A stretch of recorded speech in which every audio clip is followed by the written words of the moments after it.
आज Doubtnut app download करें। Doubtnut पर अपने सभी गणित, रसायन विज्ञान, भौतिक विज्ञान और जीव विज्ञान के डाउट्स का करो सफाया। बस प्रश्न की फोटो खींचो, एक ही प्रश्न को क्रॉप करो और तुरंत वीडियो सोल्यूशन पाओ। अभी डाउनलोड करें। हेलो, प्रश्न इस प्रकार से है कि साम्य अभिक्रिया PCl5 गैस बराबर PCl3 gas plus Cl2 gas के लिए नियत ताप पर अग्र अभिक्रिया के लिए अनुकूल परिस्थितियां हैं। ए, स्थिर ताप पर किसी अक्रिय गैस का योग। बी, स्थिर ताप आयतन पर क्लोरीन गैस का योग। सी, स्थिर दाब पर अक्रिय गैस का योग। डी, पात्र के आयतन में वृद्धि। ई, स्थिर आयतन पर PCl5 का योग। तो ये हमें प्रश्न दे रखा है और इस प्रश्न पे हमें 5 विकल्प इन्होंने यहाँ पर दे रखे हैं। अब इनमें से सही विकल्प कौन से हैं? एक से ज्यादा विकल्प सही है, हमें उनका चुनाव करना है। हमारा पहला विकल्प है इनमें से जिनमें से हमें चुनाव करना है, उसमें से पहला विकल्प है ABC, दूसरा विकल्प है BCD, तीसरा विकल्प है CDE, चौथा विकल्प है ACDE। हमें बताना है कि इनमें से कौन सा सही है। तो देखिए, जरा हम PCl5 बराबर PCl3 प्लस Cl2 के लिए देखते हैं और एक एक करके हम इस स्थिति को समझते हैं। तो जो ये अभिक्रिया दे रखी है PCl5 का वियोजन है, तो PCl5 बराबर PCl3 प्लस Cl2, ये हमको अभिक्रिया दे रखी है। पहला विकल्प है कि स्थिर आयतन पर किसी अक्रिय गैस का योग। आप स्थिर आयतन पर किसी अक्रिय गैस को मिलाएंगे तो क्या होगा?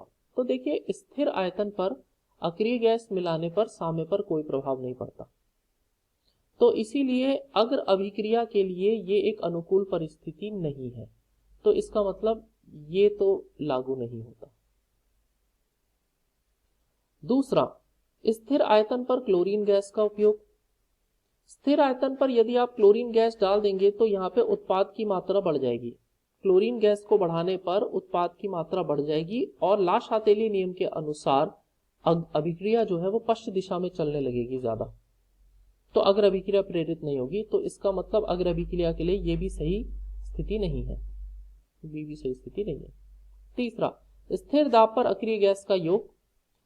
अगर आप स्थिर दाब पर अक्रिय गैस को डालते हैं तो अक्रिय गैस का योग करने पर अभिक्रिया उस ओर जाती है जहां पर मोलों की संख्या ज्यादा हो, ऐसा आप समझ सकते हैं। या आप इसको ऐसे समझ सकते हैं कि अक्रिय गैस यदि है और डेल्टा एन का मान जो है वो 0 से बड़ा है तो साम्य अग्र दिशा में प्रेरित हो जाता है। डेल्टा एन क्या है? डेल्टा एन जो है वो उत्पाद के मोलों की संख्या है माइनस अभिकारक के मोलों की संख्या है। तो जैसा कि हमारे इस स्थिति में उत्पाद के 2 मोल हैं और अभिकारक का 1 ही मोल है, तो 2 माइनस 1 बराबर 1 और ये 0 से बड़ा है। तो इसका मतलब ये है कि अगर आप यहाँ पे अक्रिय गैस मिलाएंगे और हमें दिख रहा है कि यहाँ पर डेल्टा एन 0 से बड़ा है तो अग्र दिशा में प्रेरित होगा, तो इसका मतलब अग्र दिशा के लिए ये एक सही स्थिति है। अगला है पात्र के आयतन में वृद्धि।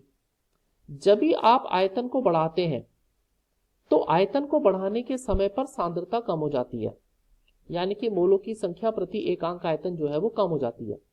और यदि सांद्रता कम हो जाएगी तो हमेशा साम्य उस ओर विस्थापित होगा जहां पर सांद्रता बढ़ती है। साम्य सांद्रता मोलों की संख्या को बढ़ाने की कोशिश करेगा। अब देख रहे हैं यहाँ पे उत्पाद के मोल ज्यादा हैं, तो यदि आप जो है आयतन में वृद्धि करेंगे तो ज्यादा से ज्यादा उत्पाद बनने लगेंगे, क्योंकि उत्पाद की तरफ मोलों की संख्या ज्यादा है, यानी कि साम्य अग्र दिशा में प्रेरित हो जाएगा। तो इसका मतलब ये विकल्प भी एकदम सही है, लागू होता है। आखिरी है स्थिर आयतन पर PCl5 का योग। अगर आप PCl5 की मात्रा को बढ़ा दें, उत्पाद अभिकारक की मात्रा को बढ़ा दें, तो अभिक्रिया ला शातेली के नियम के अनुसार अग्र दिशा में ही जाएगी, क्योंकि ला शातेली के नियम के अनुसार अभिकारक के मात्रा को कम करने की कोशिश की जाएगी। और वो कम कैसे हो सकता है? जब PCl5 का वियोजन ज्यादा से ज्यादा PCl3 और Cl2 में हो।